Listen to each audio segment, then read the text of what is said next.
had just switched off the engine when he felt the weight of the day finally catch up with him. The parking lot was calm, too calm, the kind of calm that usually comes before something unexpected. He opened his car door slowly, already thinking about the long evening ahead. Then, bam! A sharp sound tore through the quiet. Before Mark could even turn, a startled gasp followed. Something slipped, hit the ground and exploded into chaos. A woman's handbag crashed open. Everything scattered. Lipsticks rolled in different directions. Keys clanged against the concrete. A phone slid far enough to stop beside his tire. Papers fluttered helplessly in the air before settling on the floor like fallen feathers. For a brief second, everyone froze. Mark's heart jumped. "Oh no, I'm so sorry," he said quickly, panic flooding his voice. "I didn't see you. I'm so sorry, madam." He didn't stop to inspect his own car. He didn't check for dents. He didn't argue. Instead, he dropped down on one knee, right there in the parking lot. His suit trousers touched the ground as he reached for her things, gathering them one by one with care, as if each item mattered. "I should have been more careful," he added, his voice steady but sincere. "Please forgive me." The woman stood there, stunned. She had expected anger, a raised voice, maybe blame, but not this. She slowly bent down too. "No, I was the one who opened my door carelessly," she said, her tone softer now. "You didn't do anything wrong." Their hands reached for the same item at the same time. Their fingers brushed. They both paused. For a brief moment, the world around them seemed to fade. Mark quickly pulled his hand back, embarrassed, and handed her the phone he had picked up earlier. "Here you go. I hope nothing broke." She took it from him, her eyes studying his face more than the screen. Everything worked fine. She laughed lightly. "Looks like my bag lost the battle, not the phone." Mark smiled politely, relieved. "I'm glad you're okay." He gathered the last few items and placed them neatly into her handbag before standing up. That was when she noticed the ring. Gold. Simple. Firmly worn. Her gaze lingered there for just a second, long enough to mean something. "I don't meet men like you often," she said, adjusting the strap of her bag. "Most people would have blamed me and driven off." Mark shrugged. "It was an accident. Taking responsibility doesn't cost anything." Something about the way he said it made her smile. Slow, curious, deliberate. "Well," she said, tilting her head slightly, "I guess I should at least know the name of the man who almost knocked my entire life onto the floor." "Mark," he replied simply. She nodded. "I'm Lydia." The name rolled easily off her tongue. A pause followed. Not awkward, but heavy. "I hope I didn't cause any damage to your door," she added, stepping closer to inspect his car. "You know, just in case." Shook his head gently. "Even if you did, it's fine." She raised an eyebrow. "You're very calm." "I've learned that some things aren't worth making noise over," he said. Her eyes searched his face as if looking for something hidden. Then she smiled again. "Since this accident is partly your fault," she said playfully, "maybe you should let me save your number, in case I discover another scratch later." Mark chuckled softly, but took a step back. "I appreciate the offer," he said kindly, "but there's no need." Her smile froze, just for half a second. "I'm married," he added calmly, "and I prefer to keep my boundaries clear." Silence fell between them. Not uncomfortable, just unexpected. Lydia recovered quickly, laughing lightly. "Of course, that's respectable." Mark nodded. "Take care. I hope the rest of your day goes better than this." With that, he turned and walked away. No hesitation, no backward glance. Lydia stood there long after he was gone, watching the space where he had been. Her smile slowly faded. She looked down at her handbag, then back at his car door. Something had gone wrong. Or perhaps something had just begun. Afternoon, Mark returned to his routine. The kind of routine that never asked questions and never caused trouble. He parked, straightened his shirt, and walked into his favourite cafe. The one place that still felt familiar in a life that was slowly becoming exhausting. The bell above the door chimed softly as he entered. the smell of coffee wrapped around him like comfort. He chose his usual seat by the window, loosened his tie, and checked his phone briefly before placing it face down on the table. This was his quiet time, or so he thought. He had barely settled in when the door opened again, and the air shifted. Mark looked up casually and froze. She stood just inside the cafe, sunlight catching her hair as if she had walked straight out of coincidence itself. Lydia. Their eyes met. For a split second, neither of them moved. Then Lydia smiled, bright, amused, almost victorious. "You again?" she said, walking closer. "So this is where you eat your lunch?" Mark blinked once, then chuckled lightly, still clearly surprised. "Apparently, yes. This is my best cafe," she laughed. "Well then, I guess they've got good taste." She glanced around, then added casually, "They've got my back here too. I eat here often." That was interesting. Mark nodded politely. "It's a nice place." Before either of them could say more, a waiter arrived with Mark's order, his usual. Lydia raised an eyebrow. "Wow! They know you well." Mark smiled. "I don't like surprises when it comes to food." She smirked slightly. That's ironic. He didn't ask what she meant. She ordered her meal quickly and, without asking, took the seat opposite him. Not close enough to be intimate, not far enough to be distant, just enough to feel intentional.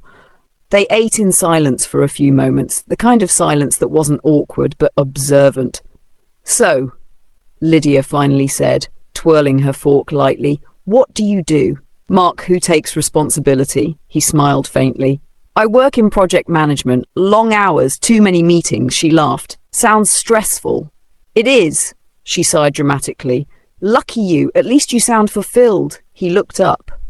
"You don't?" She hesitated, then leaned back slightly. "Work has been difficult." That opened the door. She spoke of pressure, unrealistic expectations, being overlooked, having to smile through frustration, doing more than required and still feeling unseen. Mark listened, not as a man being charmed, but as a man who understood exhaustion. "You sound burned out," he said gently. "Sometimes the problem isn't that you're failing, it's that you're staying too long in places that don't value you." She looked at him carefully. "You give good advice." He shrugged. "I've learned the hard way." Her eyes softened. "Your wife is lucky." That caught him slightly off guard. He nodded slowly. "I am luckier." The waiter cleared their plates. Lydia glanced at her watch, then back at him. "Since fate seems to enjoy throwing us together today, how about dinner?" Mark didn't hesitate. "No," he said calmly. She blinked. "No?" "I'm a married man," he continued evenly, "and I love eating my wife's food every night." There it was. Simple, direct, final. Lydia laughed, but this time there was a sharp edge to it. "Wow," she said. Not even a pause. He smiled politely. "Some things don't need thinking." She studied him, then nodded slowly. "Fair enough." She stood up, slinging her handbag over her shoulder. "Well," she said lightly, "it was nice sharing lunch, coincidence or not." Mark stood too. "Take care."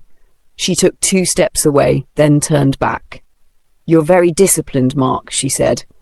"Not many men are." He met her gaze calmly. "Discipline saves you from regret." She smiled, but this time it didn't reach her eyes. As she walked out of the cafe, Mark sat back down slowly. Something about the encounter lingered longer than it should have. Not desire, not attraction, just awareness. Across the street, Lydia stopped walking. She looked back at the cafe window once more. Her smile faded. "This one," she murmured to herself, "is going to be difficult." Mark got home just as the sun was slowly disappearing. The house looked peaceful from outside. Warm lights, quiet walls, the kind of place people think has no problems. He opened the door and stepped in, loosening his tie before even closing it behind him. "Welcome back," Vanessa's voice came from the kitchen. He smiled faintly. "I'm home." She appeared at the doorway, wiping her hands on a napkin. Her eyes searched his face the way they always did, checking, reading, hoping. "How was your day?" she asked casually, but not carelessly. Mark exhaled. "Long, very long." She nodded, waiting for more. Nothing came. He dropped his briefcase, washed his hands, and joined her at the dining table. Plates were already set, food still warm. They ate quietly for a few minutes. The sound of cutlery filled the space where conversation used to live. "So," Vanessa said finally, forcing a light tone, "anything interesting happened today?" Mark took a sip of water. "Not really." She smiled politely. "You always say that." He gave a tired chuckle. "Because it's always true." She studied him. "Work stress again?" "Always," he replied. "I really need to relax." She nodded. "You say that every day too." A small smile crossed his face. "That's because I mean it." They continued eating. Vanessa pushed food around her plate more than she ate. Mark finished his calmly, quietly. She wanted to ask more. She always did, but she didn't. After dinner, Mark leaned back in his chair and sighed deeply. "I'm exhausted," he said. "I think I'll shower and lie down early." Vanessa nodded. "Okay." She watched him walk away. No phone calls, no strange behavior, no suspicious smiles, just silence. Later, she joined him in bed. The room was quiet except for the soft hum of the fan. She turned toward him. "You know you can talk to me, right?" Mark reached for her hand. "I know," but he still didn't talk. He closed his eyes, and within minutes, sleep took him. Vanessa lay awake, staring at the ceiling. Something felt off. Not wrong, just missing. She turned toward him again. "Good night," she whispered. He didn't respond. He was already asleep. Morning came quietly. Too quietly. Vanessa woke up before Mark, as usual. She lay there for a while, staring at his back. His breathing was steady, peaceful, like a man with no worries. She sighed. She slipped out of bed and went to the kitchen. As she prepared breakfast, her mind replayed the night before. Long day. Very long. "I need to relax." Always the same lines. Mark walked in a few minutes later, freshly showered, adjusting his cufflinks. "Morning," he said. "Morning," she replied. Not turning around, they ate breakfast. Again. Quiet. Vanessa finally broke the silence. "Mark?" "Yes? You didn't really talk yesterday." He looked up. "I told you my day was stressful." "That's not talking," she said calmly. "That's summarizing." He frowned slightly. "What do you want me to say?" She hesitated. "I don't know anything. Something new. Something real." Mark sighed. "Vanessa, work is work. Same meetings, same pressure." She laughed lightly, but there was bitterness in it. "So every day of your life is exactly the same," he shrugged. "More or less." She pushed her plate away. "You weren't like this before." He stiffened. "Like what?" "Closed," she replied. "You used to tell me stories, even small ones." Mark checked his watch. "People change." "That's a convenient excuse," she said. Silence fell. Then Mark spoke, his tone sharper now. "What is this really about?" She stood up. "It's about you coming home every day like you're visiting, not living here." "That's unfair." "Is it?" She shot back. "You eat, sleep, repeat. No emotions, no sharing. I'm tired, Vanessa." "So am I," she said quietly, "but I still talk to you." Mark ran a hand over his face. "Do you think I'm hiding something?" The question hung heavy. She looked at him. She didn't answer immediately. "I don't know," she finally said. "That's the problem." Mark's expression changed. "You don't trust me?" She crossed her arms. "I trust you. I just don't understand you anymore." He stood up. "I don't have time for this. I'm late." She followed him to the door. "You never have time." He grabbed his car keys. "Because arguments like this drain me." She laughed again, this time sharper. "So talking to your wife is draining now?"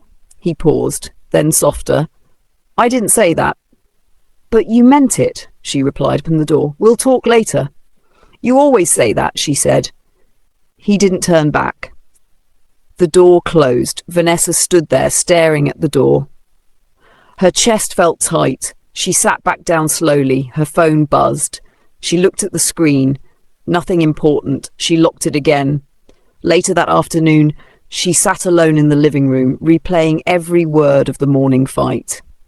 "Do you think I'm hiding something?"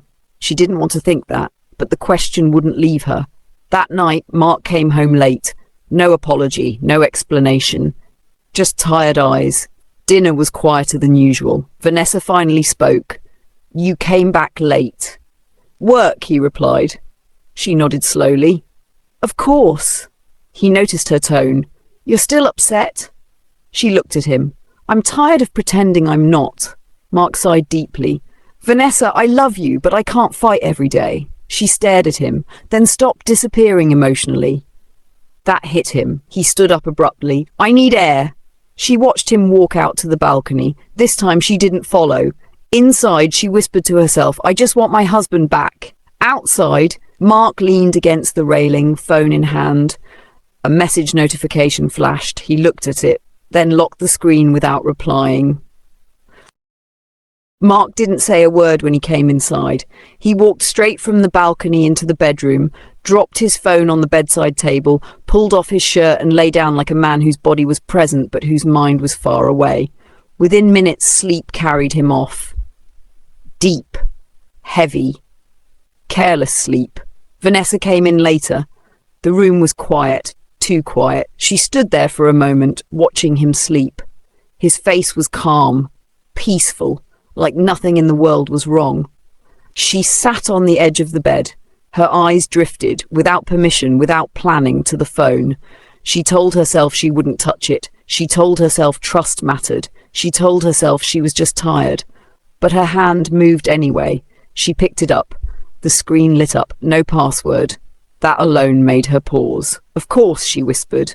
Why would there be? She opened the message app. Nothing strange at first. Work, group chats, notifications. Then she saw a name. A woman's name. Her heart skipped. She clicked. The first message stared back at her like it had been waiting. Hello, my darling Mark. Vanessa's breath caught. Her fingers trembled. She read on. I think you are too handsome to stick to only one woman. You are not just kind, you are sweet. Vanessa's eyes widened. Oh my God, she whispered. Chest tightened, as if the air had suddenly disappeared from the room. She scrolled. Another message. Thanks for the lunch. You truly made my day. She froze. Lunch, her mind raced. Lunch, she sat back slowly, phone still in her hand. So this is why you come home tired, she murmured. So this is the nothing interesting.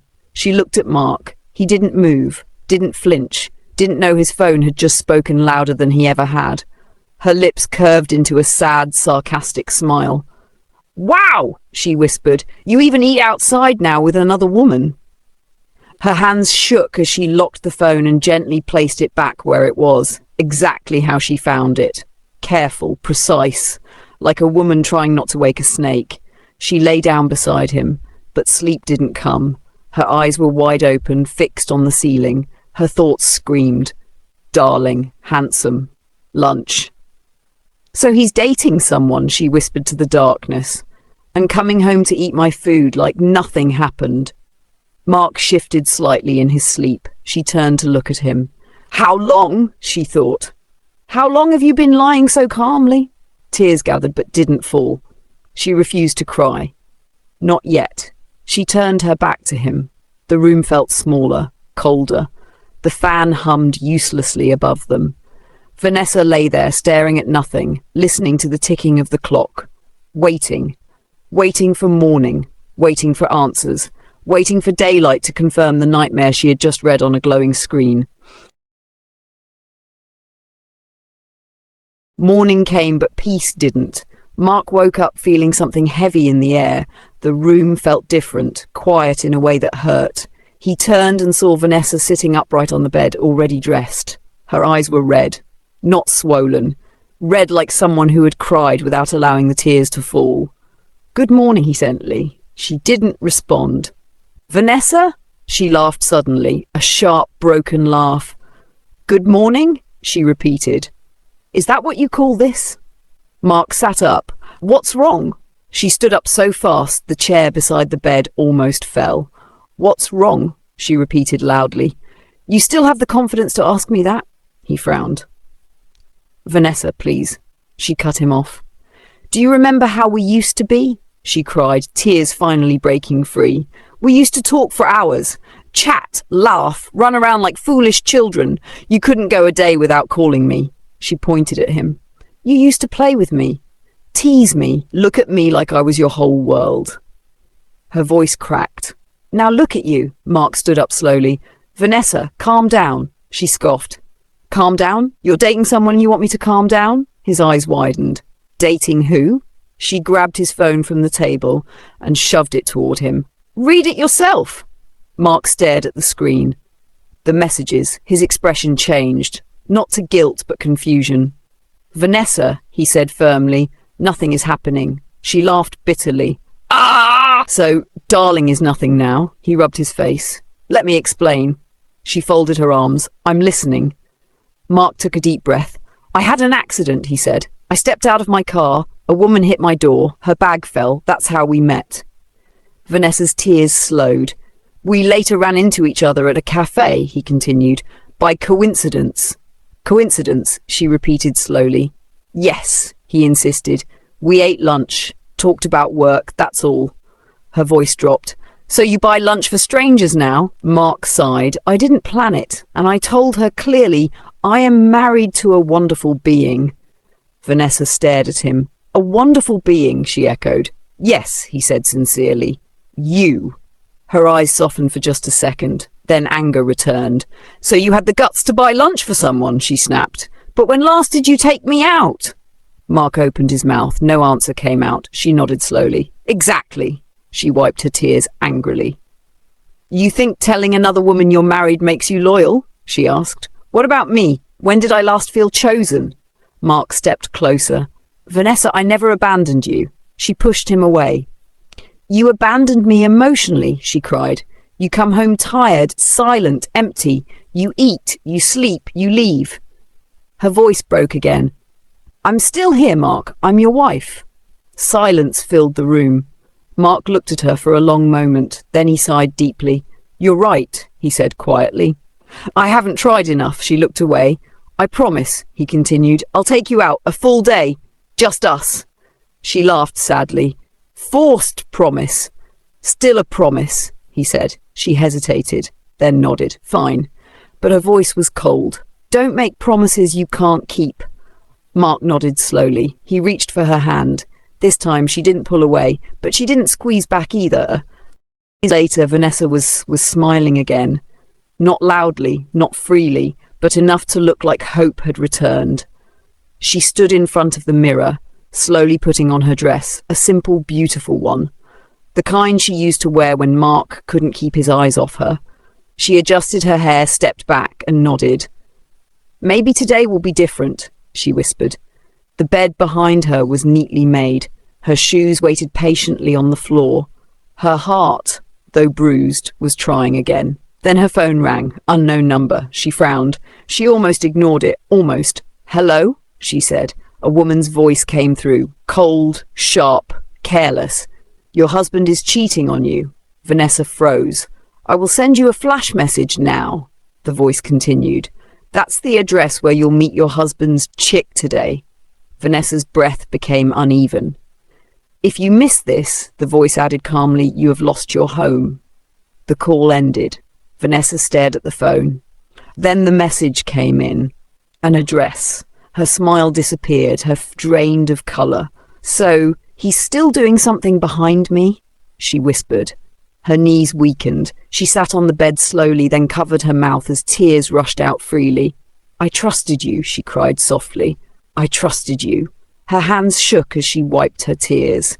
Suddenly her crying stopped. Her face hardened. She picked up her phone again and dialed another number. Hello, she said firmly when the call connected. Please prepare divorce papers right now. A pause. Yes, she continued. I want to meet you at the venue I just sent. She hung up. At that exact moment, a car horn sounded outside. The driver had arrived. Vanessa stood up, wiped her face, picked her bag, and walked out like a woman walking toward war. She got into the car. Good afternoon, madam, the driver greeted. She forced a smile. Good afternoon. As the car pulled away, she spoke quietly. Drive me to Hilltop Hotel first. I have something to do there. Yes, madam, the driver replied. The road felt longer than usual. Her phone vibrated in her hand. She looked at the name on the screen. Mark, she answered. Hello, he said warmly. Are you ready? Her voice was cold. Cancel the outing. There was a pause. Why? He asked. I'm leaving you. "We are done," she said. Silence. The line went dead. Vanessa leaned back in the seat, staring out the window as tears rolled silently down her cheeks. Hilltop Hotel appeared in the distance. Whatever was waiting for her there, she was ready to face it. A moment later, the car stopped. "Hilltop Hotel, madam," the driver said softly. Vanessa stepped down. The first thing she saw made her blood boil. A large banner stood boldly at the entrance. "No entry. It's Mark and his love today." Her chest tightened. "So it's true," she hissed. "This is my Mark. Or who exactly?" Her hands clenched into fists. Two security men stepped forward quickly. "Madam, please, this event is private." Vanessa laughed bitterly. "Private?" She pushed past them. They tried to hold her back, but rage gave her strength. "I said move," she shouted, and she burst in. The room went silent. Her eyes landed on the table at the center of the hall. A table for two, decorated with flowers, candles, soft lights. Then she saw the banners. Not one, many. Her steps slowed. Her heart began to pound. "Mark and Vanessa Day," she blinked. Another banner. "Vanessa, the only woman I love." Her breath caught. Another one. 9 years of marriage, still counting. Her knees weakened, and then, "Vanessa, my love, I chose you then, and I will forever choose you." The rage drained out of her like water. Tears rushed down uncontrollably. "No, no, no," she whispered, shaking her head. Her voice broke. "I just hurt him," she sobbed. "I hurt the man who loves me this much." She covered her face. Then she saw him, Mark, walking in from the other side of the hall. His eyes were red, not from sleep, from pain. Vanessa ran. She didn't care who was watching. She threw herself into his arms. "I'm sorry," she cried. I didn't know you loved me this much." Mark held her tightly, tighter than ever. "I was just trying to remind you," he whispered. "I was just trying to choose you again." They held each other. Then a voice interrupted. "Madam Vanessa." They turned. Lawyer there, holding a brown envelope. "The divorce papers are ready," he said. Mark gasped. "Divorce papers?" Vanessa froze. Her shame returned like a wave. Before anyone could speak, another voice came in. "Before you divorce him, listen to this." Lydia walked in. She carried a decorated cake. The room fell silent. She pressed play. Mark's voice filled the hall. "Do you know why my wife is more beautiful to me today? Because I turned her to who she is today. The childbearing, the sleepless nights, the marital stress, her new look. If I had another chance to choose again, I would still choose her. Over and over again." Vanessa collapsed into tears. She knelt. "I'm the one," she confessed. "I hired her to test you. She told me you were difficult to get. I pushed her to find something against you." Her voice shook. "I never knew this hotel was for me." She looked at Mark. "I'm sorry." The hall was quiet again. Not the tense silence from before, but a calm one. The kind that comes after truth has spoken and hearts are finally naked. Mark still held Vanessa's hands. This time he didn't rush to speak. He looked at her like a man seeing his wife again for the first time. Then he sighed. "I never knew," he began slowly, his voice steady but heavy, "that being a responsible husband isn't just about paying bills, building houses, or putting food on the table." The room listened. "I thought if I provided physically and materially, I was doing enough." He shook his head gently. "But I was wrong." Vanessa's smile faded into quiet attention. "I didn't know," he continued, "that I was slowly starving you emotionally." Her eyes filled again. "I didn't know that silence could hurt more than shouting," he said. "I didn't know that my tiredness became your loneliness." He squeezed her hands. "I'm sorry, my love," he said softly. "I'm sorry for hurting you this much." The words landed deep. Vanessa stared at him for a moment. Then, suddenly, she laughed. Not mockery, not bitterness, just relief. A real laugh. She wiped her tears and turned toward Lydia. "My professional intruder," she said, shaking her head with a smile. "Thank you so much for helping me see the worth of what I already have." The room chuckled lightly. Lydia bowed her head. "It wasn't easy. Your husband is very stubborn." Mark raised an eyebrow. Disciplined, he corrected. Everyone laughed. Vanessa turned back to Mark. Thank you for loving me, she said simply, for choosing me again, for not falling when I pushed you to the edge. She touched his face. I will love you forever. Mark pulled her into his arms. This time the hug wasn't desperate. It was safe. Around them the decorations no longer looked like surprises. They looked like promises. Music started playing softly. Then Mark turned to the lawyer. Please, he said calmly, we won't need those papers. Not now, not ever. Applause filled the hall. The cake was cut. Guests clapped, not loudly but warmly. The lawyer quietly slipped out, shaking his head with a smile. Lydia placed the cake knife down and stepped back. Her job was done. Vanessa leaned into Mark and whispered, Next time you feel tired, talk to me. Mark smiled. Next time you feel insecure, don't test me. Just ask me. She laughed. Deal, deal. They raised their glasses. To love, someone said. Another added. Mark looked at Vanessa and said quietly, to choosing you over and over again. And for the first time in a long while, they both believed it.